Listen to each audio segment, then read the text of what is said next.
او هر ځای کې مشتري پسې مه ځه. مشتري خو ډېر خطرناک شی دی. لا تسأل الاماره، سوالونه مه کوه. قرني صاحب یو عجیبه خبره ذکر کړې په لا تحزن کې. یو عربي دی د خپل بچي ته توصیه کوي، یا بني لا تكن رأسا فإن الرأس مجمع الأوجاع. بچیا کوشش دا وکړه چې مشتري کې واقع نشي، ځکه دا سر د ټولو دردونو مرکز دی. موږ تاسو هم دې غواړو. دا شهوت خفیه دی. شهوت خفیه دا ما داخله څنګه یاد کی، ما داخله څنګه وپیژني، زما د ځوانۍ او د علم څنګه تذکیري وکي، هر څه د منځه لاړو.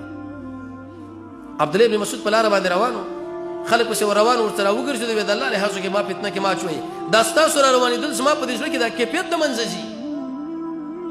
عبد الله بن مبارک په میدان د جنګ کې ودرېد، یو شپږ غټ غټ کفار یې ووژله او خپل مخ یې داسې پټ کړی دی. ملګري وایي چې ما پوښتنه کوله دا سړی به څوک وي چې ګورم سب کې هلته ودرېدو، پسې ورغلم، ما ورته ویل څوک چې ګورم دا دی.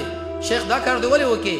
وایي ځکه مې ښکاره جګړه ونه کړه چې سبا به زما تزکیې خلک په مجلس کې ونه کړي چې ابن مبارک ولا دومره خطرناک مجاهد و. په سلف کې داسې سلف شته.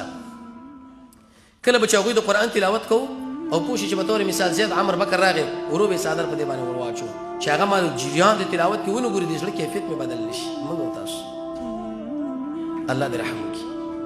په سلفو کې داسې خلک وه، د شپې به رب العالمین له قیام الليل کې وه، خو چې کله به سبا ملا اذان وکړو په دې وخت کې به د دا غاړه پاکه را پاکه کړه چې د ده دا خاندان، لوریانې، مورې، ښځې، فلان فلان، هغوی داسې محسوس کړي چې دا مولا د موږ سره اوس سم راجګ شو چې دا تېر شوی د شپې عبادت مې دا خلک ما ونه پېژني، زړه کې مې لویي را نه شي. الله دې رحم کرم په دې وکړي چې موږ تاسو د قرآن او سنت په تربیت باندې تربیت شوي نه یو. که تربیت شو چې زما ټول پروګرام د رب العالمین دپاره دی، نن انشاءالله په هغه وروستنۍ موضوع کې دا راځي، خپل ځان به داسې فرض کړي لکه شپون، خلک به داسې فرض کړي لکه ګډې. د شپې په آخره حصه کې په دشته کې یو شپون دی، رمه ورسره ده او هغه یو کاریز په تهجد په نیت راجګېږي. د خپلو ګډو نه دا مطالبه نه کوي چې ای تورې ګډې، ای سپینې ګډې، ای خړې ګډې، ما له وګورې زه ګورې دا په تهجد ودرېدم. څه مو خیال دی شپون به داسې تمه د خلکو شیون نه وساتي، هېڅ وخت کې نه ساتي چې د الله لپاره د موضوع شو، د الله سره جوړه شو، د الله وقار د په زړه کې راغی، بیا پرېږده.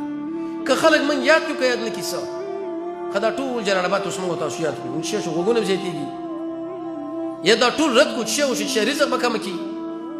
هر مسله ابراهیم علیه السلام خلاصه کړه، ان صلاتي زما عبادت بدني ونسک عبادت مالی، زما مر زما ژوند لله رب العالمین، ټول د الله د دین دپاره دی.